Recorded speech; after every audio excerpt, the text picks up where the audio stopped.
from the National Hot Rod Association Championship Drag Racing. The 1986 Winternationals.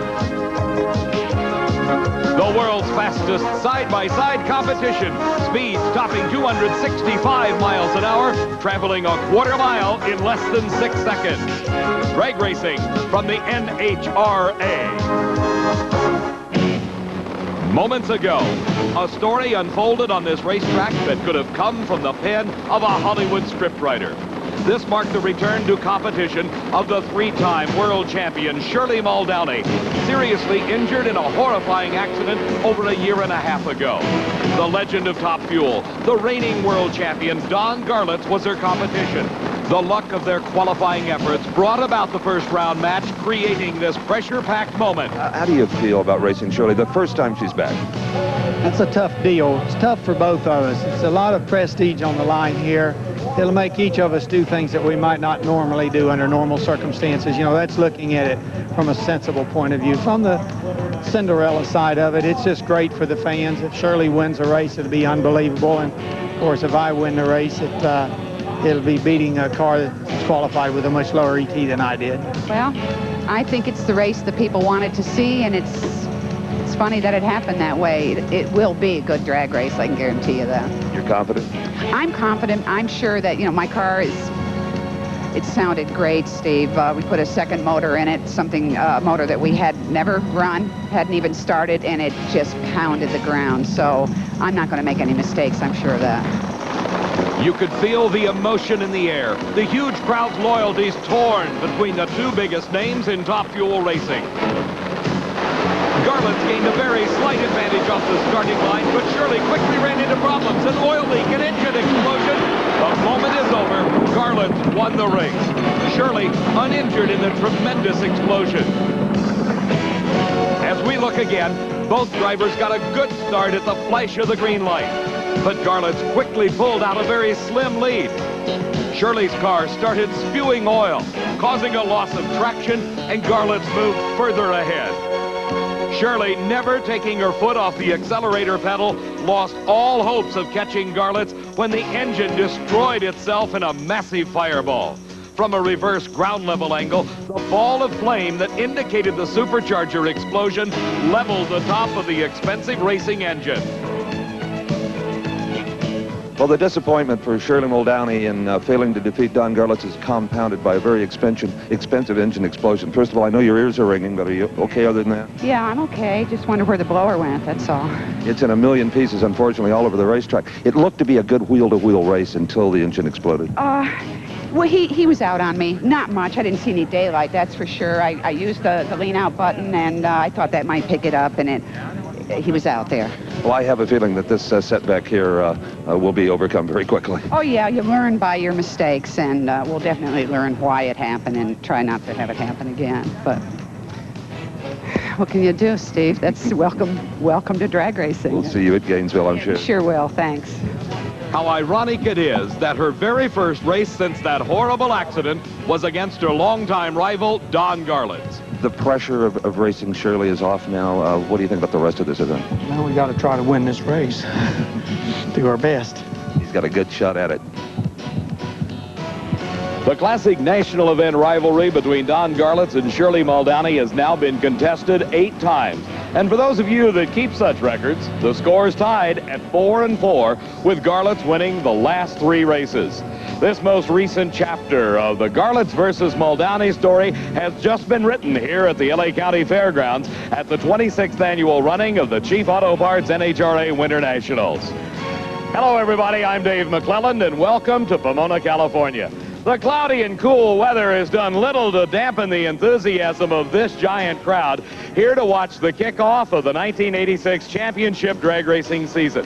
As always, it is at this fabled racetrack that the tone for an entire season of racing is set. And as we have just seen, the lead story for 1986 and NHRA racing is the comeback of Shirley Muldowney. For more on that story, let's join Steve Evans.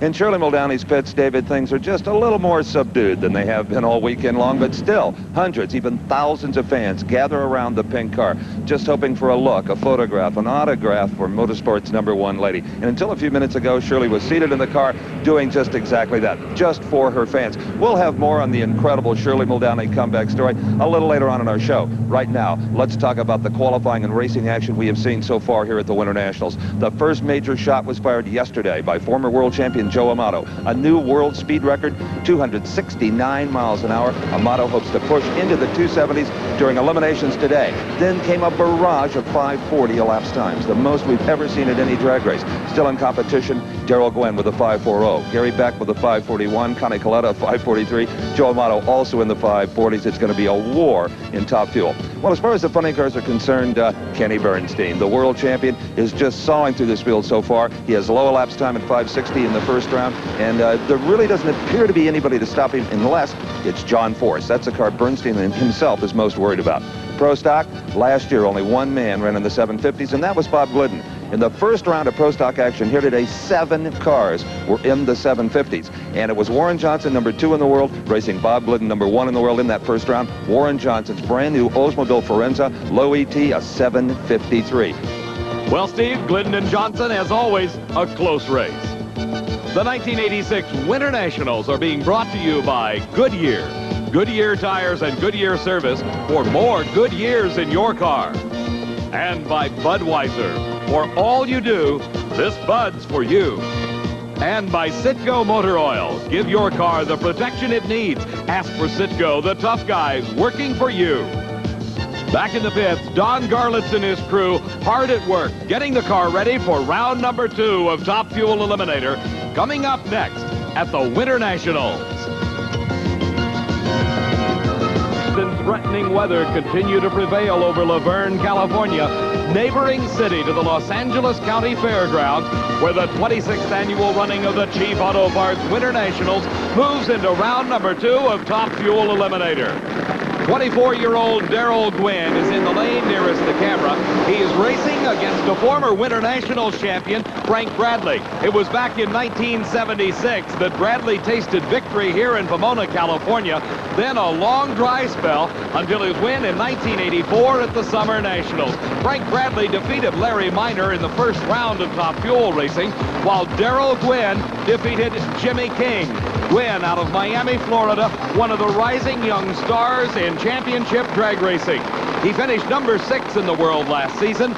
3 times thus far in his short career, he has raced against the legend Don Garlitz and has been defeated all 3 times. But now he has got to confront Frank Bradley in a side-by-side race measured over a quarter of a mile. A good start for Bradley. He's got the advantage. Gwynn closing quickly, and at the finish line, it's Gwynn that pulls it out by just a couple of feet. The elapsed time for Gwynn, 5.49 seconds. He was traveling over 258 miles an hour when he crossed the finish line. A happy young man is Darrell Gwynn as we go back in replay and see that great starting line job done by Frank Bradley. He has got a few feet advantage at this point, but in the middle of the course, the horsepower of Darrell Gwynn's car shows, and in the near lane, you see Gwynn crossing the finish line first.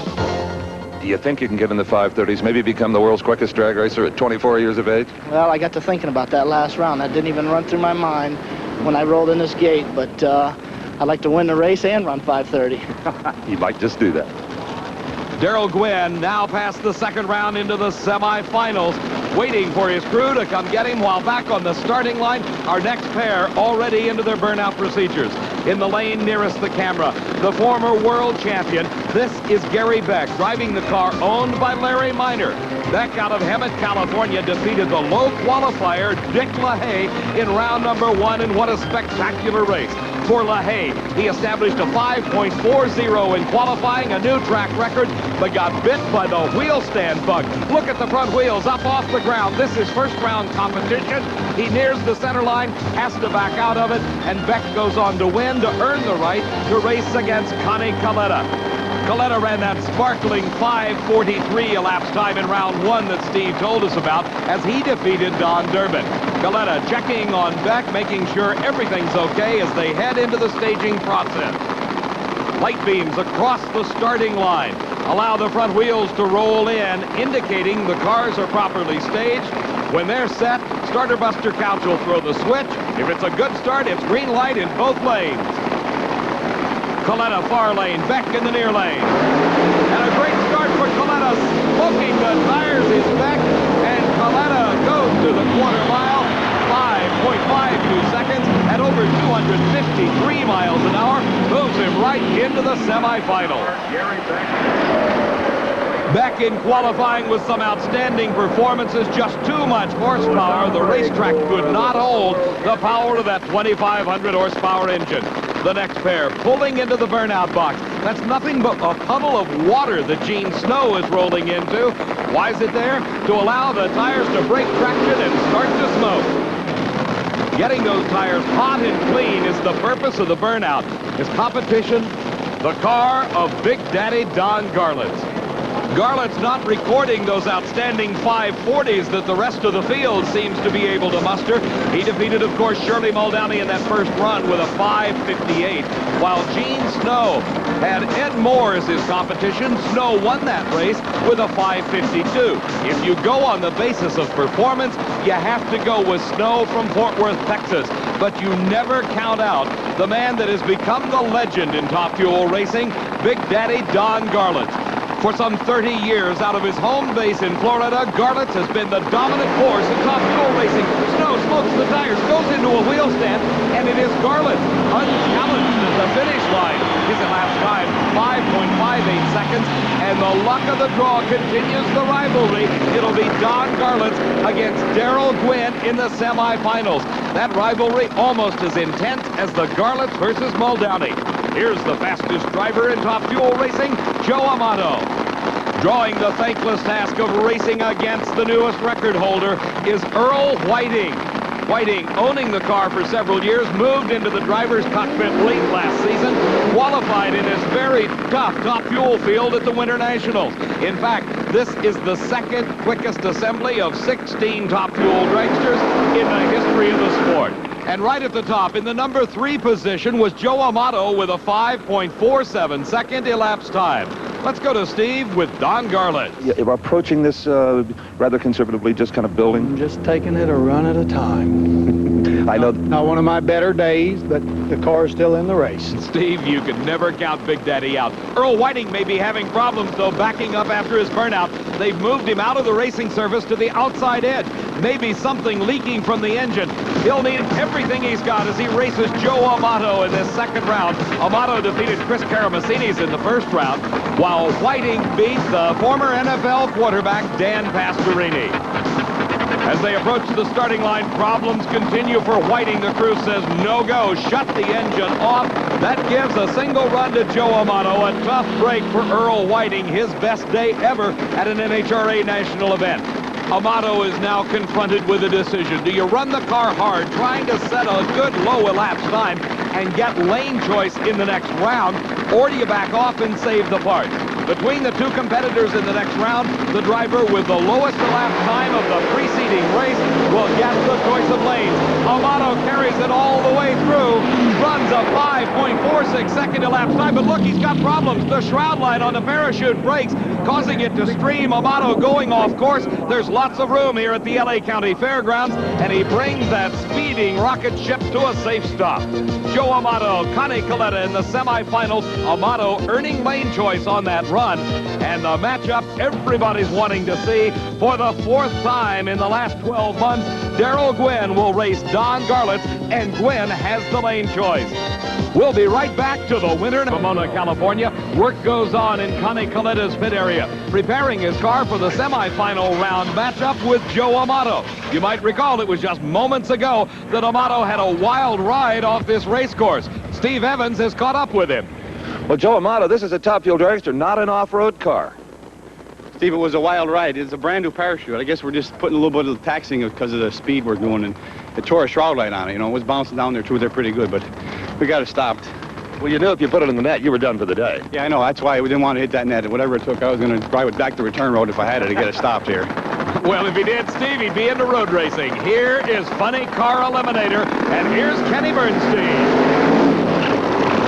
the reigning world champion, winner of 6 NHRA national event titles last season, defeated Rick Johnson in round number 1. This race, he is matched against John Martin, who defeated Brad Tuttle in the first round of racing. On the starting line, John Martin has his work cut out for him because he is against the car that is on the leading edge of technology. Bernstein's crew chief, Dale Armstrong, regarded by many as one of the most innovative men ever. Kenny Bernstein was the first to wind tunnel test his funny cars, the first to perfect onboard computer science, the first to hide some of his speed secrets under a dirty towel, and for 86, the latest trick from crew chief Dale Armstrong, 3 magnetos. Count them, 1, 2, 3. 3 magnetos means 3 spark plugs per cylinder, right? Correct. 2 of them in the conventional location developed by Chrysler Corporation many years ago for racing purposes. The third one, a little harder to see. It's down under the exhaust header. Let me show you in detail how that works. Now, this concept is only possible using a solid aluminum billet cylinder head because there are no water jackets to get in the way. Now, here's the usual 2 spark plugs per cylinder on a funny car. Now, the third spark plug, as I said, has been added by Armstrong right here, just underneath the exhaust port.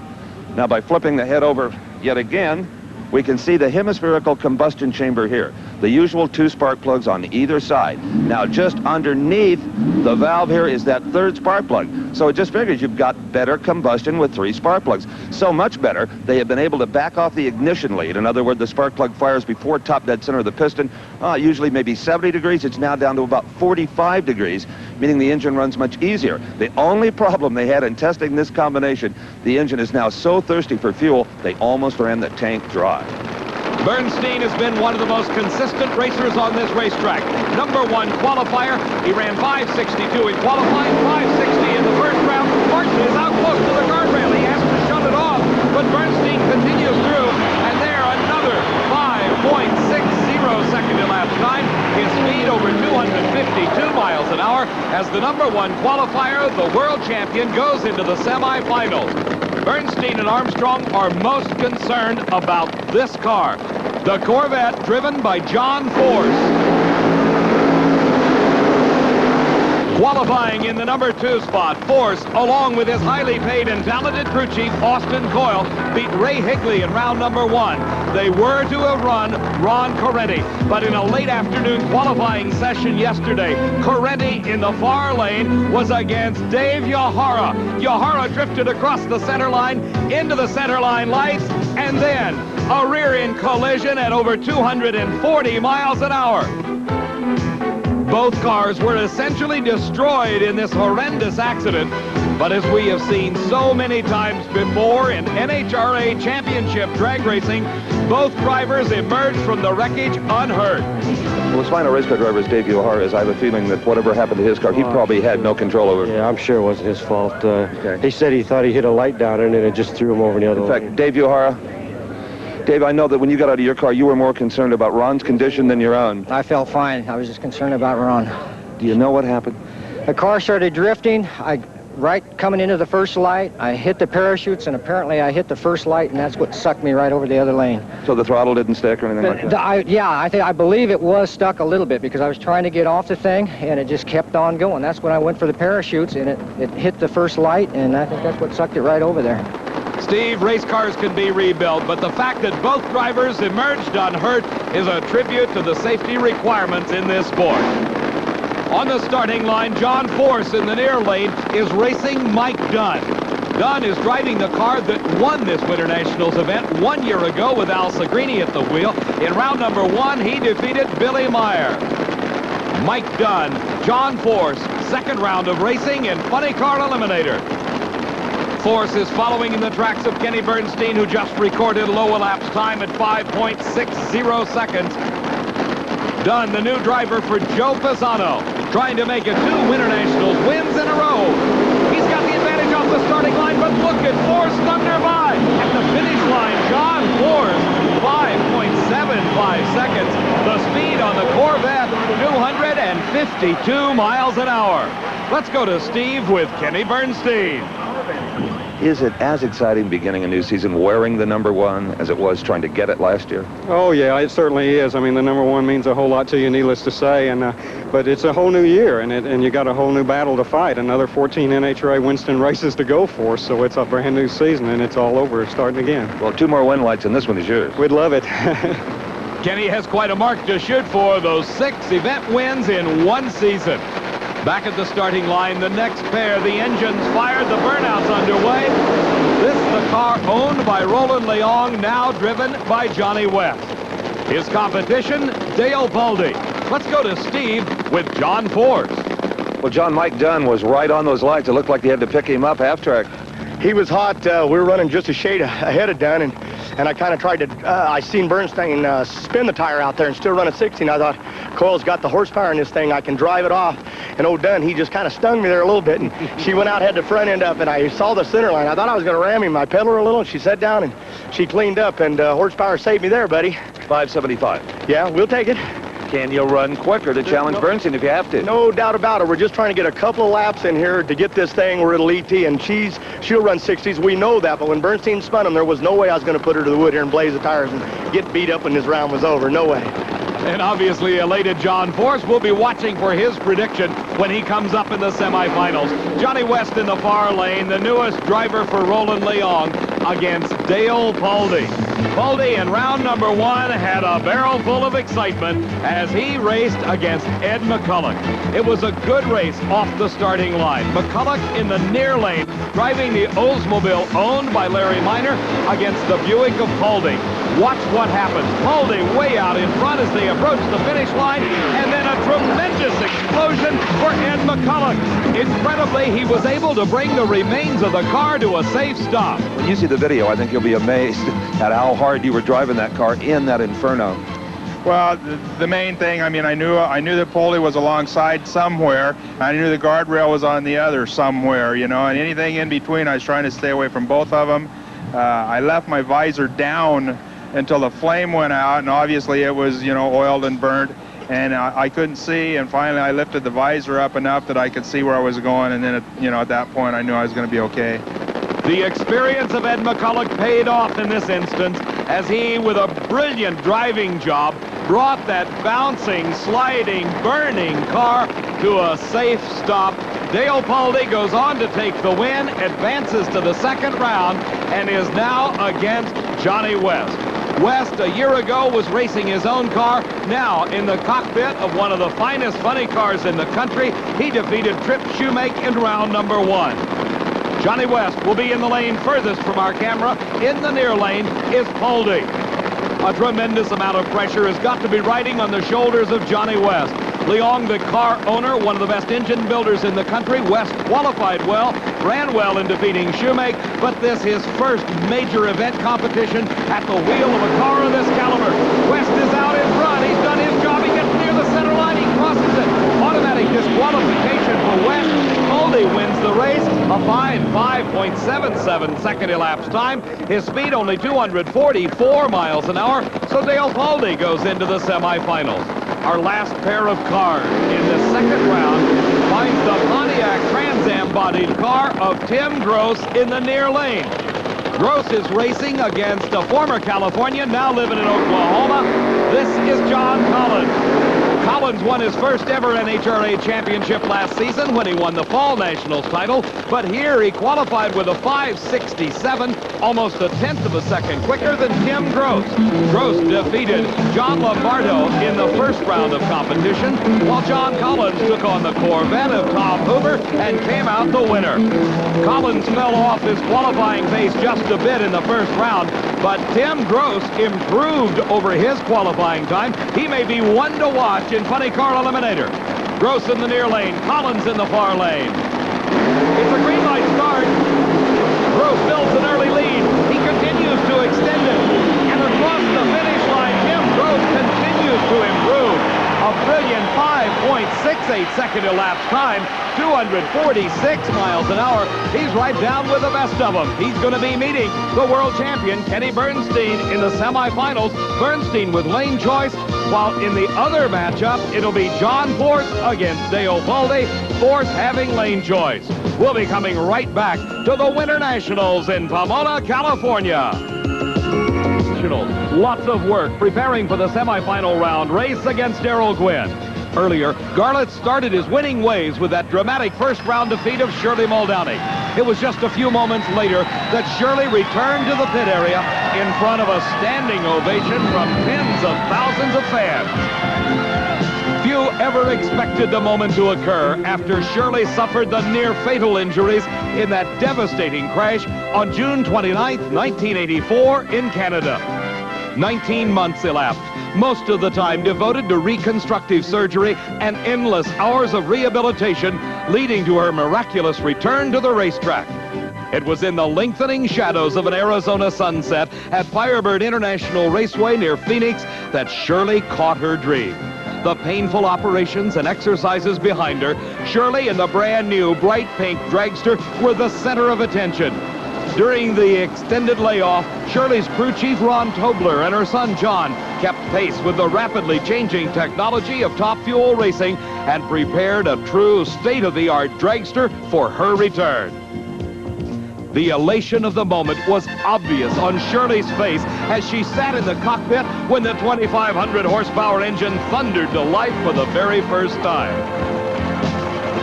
What emotions are going through your mind right now as you prepare to go to the starting line for the first time? Anticipation, maybe a little trepidation? Well, I'm anticipating, an easy ride. I think it's, it should be a cakewalk, and if it isn't, then I think the only problem will be with me. And I think I have it together. It's just, I hope everything goes good for us. In drag racing, you never know. The little things can bite you. The little tiny part can go bad. It's hard to say what's going to happen with a brand new car. Well, a brand new everything, including the suit that fits quite well, actually. Deep down, dig real deep. What brought you back to drag racing after everything you've been through? I'm good at it, and I want to be able to go out and make my living at something I enjoy. I'm still young yet, and I think I have several more years left. And I'm not doing it just for myself. I'm doing it for all of us. We were always a team, and everybody wanted to come back. I wanted to be with them. They wanted to be with me, and I think we have a good group here. The long wait was over. The time had come to test not only the machine, but Shirley's own spirit and determination. It was a rough road traveled from June of '84 in that muddy ditch in Canada to January '86 in Firebird Raceway near Phoenix. But Shirley achieved what many had said was impossible. She tested both herself and her machine. Neither was found wanting.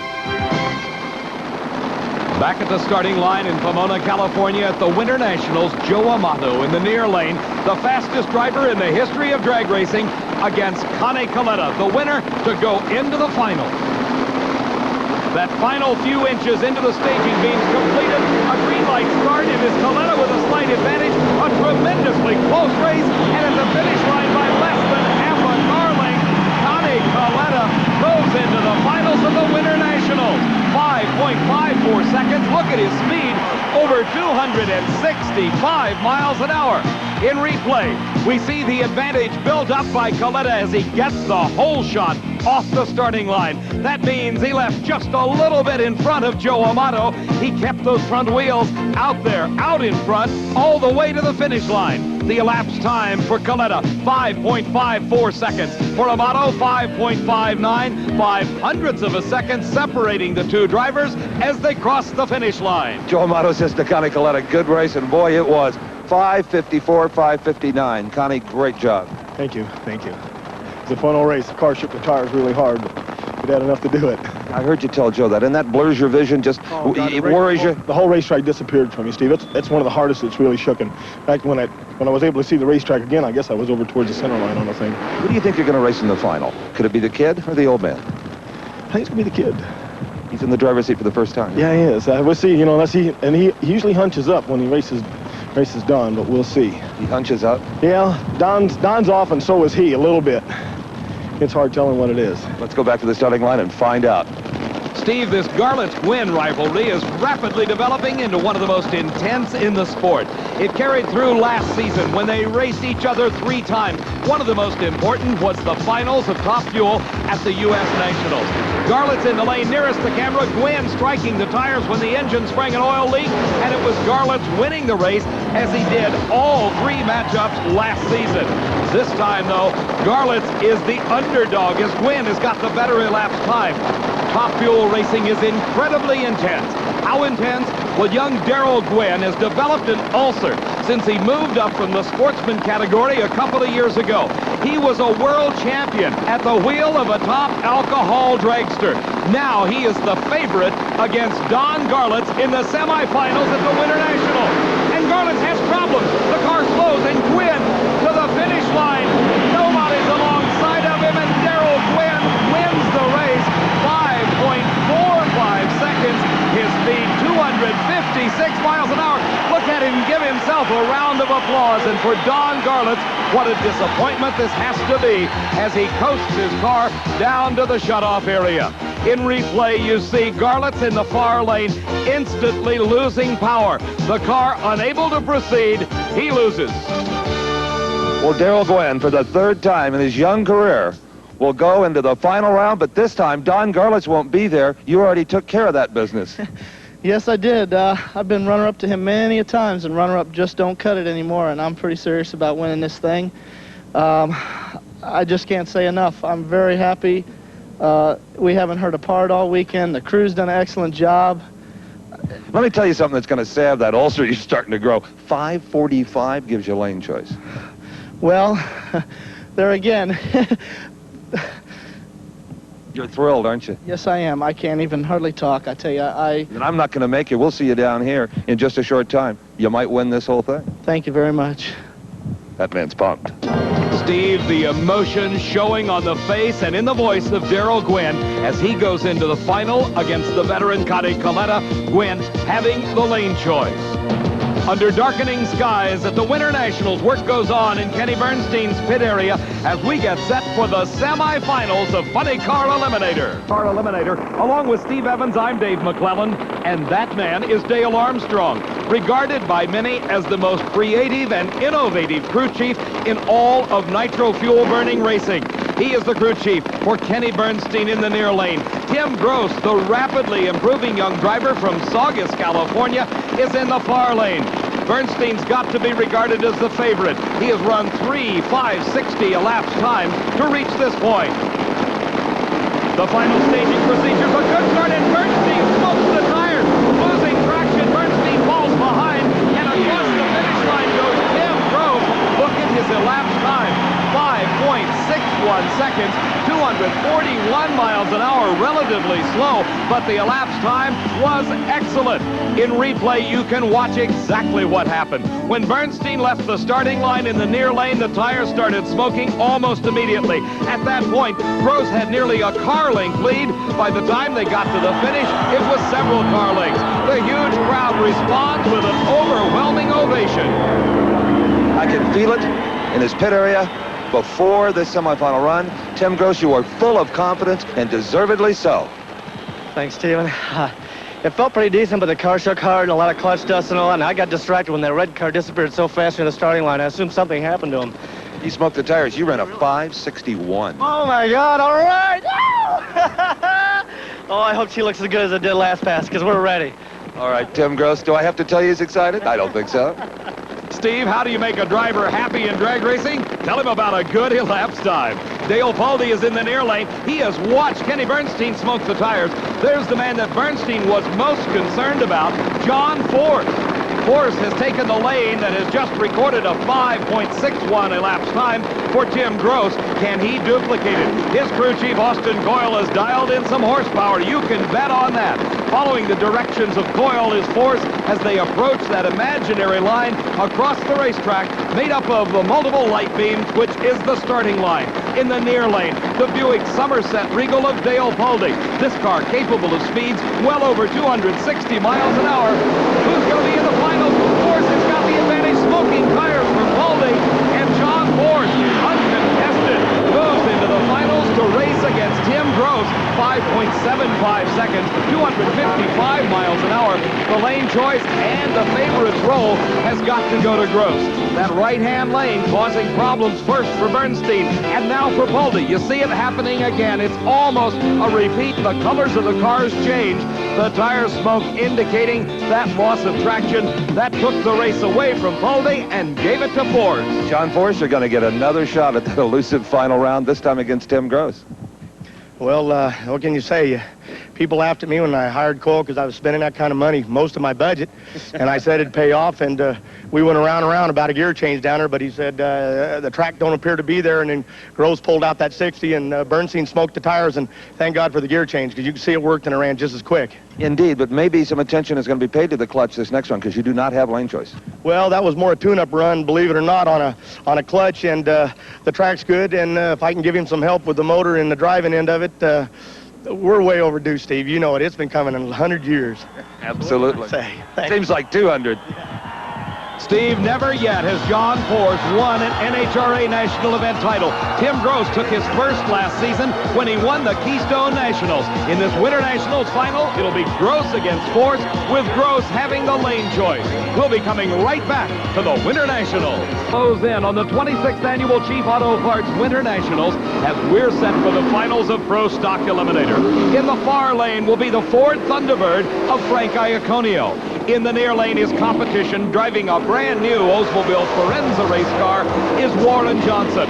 Earlier, we saw Johnson defeat Bob Glidden, the world champion, in round number 1. In the semifinals, he defeated Nick Nicholas from Jackson Heights, New York.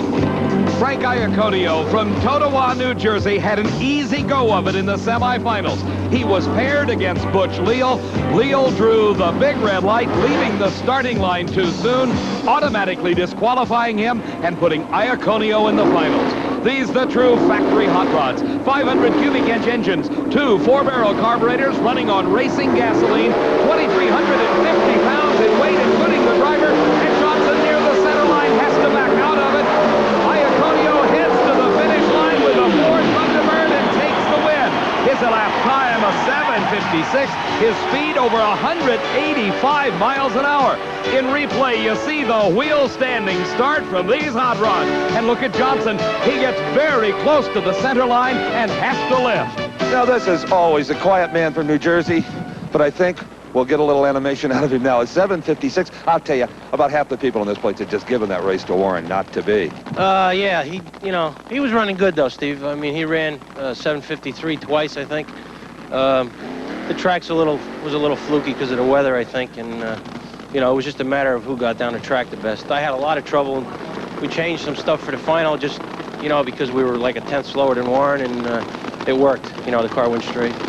The Pro Stock champion, Frank Iaconio, his first win since October of 1983.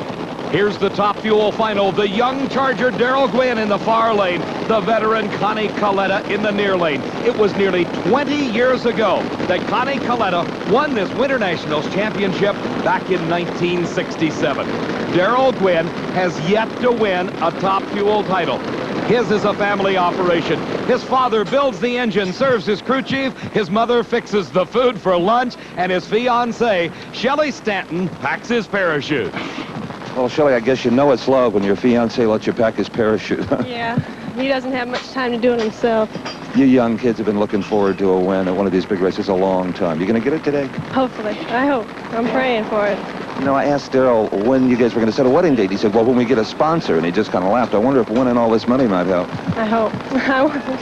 That's what he says. He's been telling me if he gets a sponsor and everything, but I don't think just this race. You need more than that to live on. Some $25,000 in cash and awards riding on this single race between Darrell Gwynn in the far lane, the bounty hunter Coletta in the near lane. A green light for both drivers, and it is Gwynn out in front early. And to the finish line, you can see Darrell Gwynn carries it all the way through and wins his first ever NHRA National Event title. His hand is in the air. Darrell Gwynn gives himself another round of applause as we watch again. It was a brilliant start by Gwynn, and instantly his car responded and pulled nearly a car length lead over the veteran Connie Coletta. at this point, horsepower made the difference, and Gwynn wins. Well, you've heard us all say it, myself, Don Garlits, anybody that knows anything about drag racing, that a win was going to come soon for this young man, Darrell Gwynn. Congratulations, 546 did it. Thank you very much, Steve. Them runner-ups, I tell you, they just don't cut it. It's nothing like a win. I'm here to tell you, this is nothing like I've ever experienced. I've won 10 national events in the alcohol car, but the king of the sport, Top Fuel, here we are. You know, people ask me, how does the Gwynn family do it? They don't have big sponsors, a teenage crew, mom's in there making lunches. How do you do it? Well, as far as we're concerned, we kind of got things back down today. We didn't figure the car would run as good as it did. We just couldn't afford to hurt a bunch of parts, and thank God here we are in the winner's circle. A great win for the entire Gwynn family. A cloud of clutch dust emanates from the bell housing of Tim Gross's race car. That's what remains of those slider clutch discs after that dramatic win over Kenny Bernstein. Gross will go into the finals against John Force coming up next at the Winternationals. Winternationals, the Top Fuel champion, Darrell Gwynn, gives his dad, Jerry Gwynn, a big hug. Then a crew member, his mother, and Shelley Stanton, his fiancée, on hand to congratulate Darrell after his big victory. At the starting line, it's dark. You've heard of dancing in the dark? We call this racing in the dark. This is Tim Gross. He has got the favorite role coming into the finals. He had a 5.61 second elapsed time in the semifinals when he defeated the favorite, the pre-race favorite and low qualifier, Kenny Bernstein. John Force won his race when Dale Palde smoked the tires off the starting line. But Force has yet to be able to develop those 5.60 elapsed times that have become so prevalent during competition at this Winternationals. His run in the semifinals netted him only a 5.75 second elapsed time. And here in the finals, with Gross having lane choice, that puts Force in the lane nearest the camera. And that's the lane that has been causing traction problems for the funny cars throughout the late afternoon hours. The darkening skies providing a brilliant light show for this huge crowd still on hand here at the LA County Fairgrounds as those header flames stand tall alongside these race cars. Some problems maybe for Tim Gross, the starting line official holding him back. Barbara Hogan, his crew chief, also saying don't move that car. Back at the back of the car, they're working on something. It could be either the wheelie bars, it could be reattaching the parachute shroud lines. It's very difficult to tell. One of the problems is it has gotten so dark it is difficult for our cameras to tell exactly what's going on. But apparently everything's okay. The crew member's out from underneath the car. The starting line official goes back, checks it. He says, okay, bring it to the starting line. Tim Gross cleans the engine out. John Force has been waiting. The darkening skies adding even more pressure to these two drivers. Force trying to win his first ever major NHRA championship victory. Gross is going for his second. He won his first only last season. The lights across the starting line highlighting the polished wheels, the works of art that have become funny cars in NHRA championship drag racing competition. A slow staging process. They both make that final move forward. It's a good start. Gross is out in front. Force in hot pursuit. At the finish line, Gross shuts it off early but wins the race. Tim Gross wins it. His elapsed time, 5.69 seconds. His speed, only 236 miles an hour. Then Tim Gross holds on to the finish line and wins the race. In replay, you can see the flames coming out of the headers. Watch them on Tim Gross's car. It will show you exactly how early he shuts that motor off.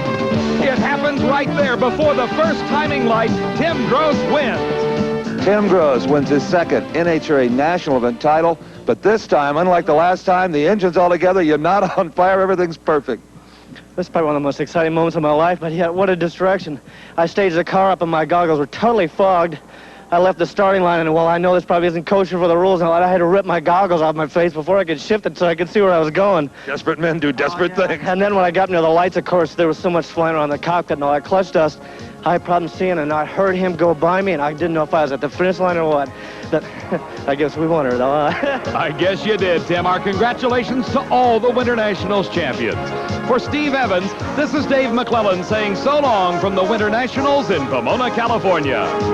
The executive producer of Diamond B Sports is Harvey M. Palish.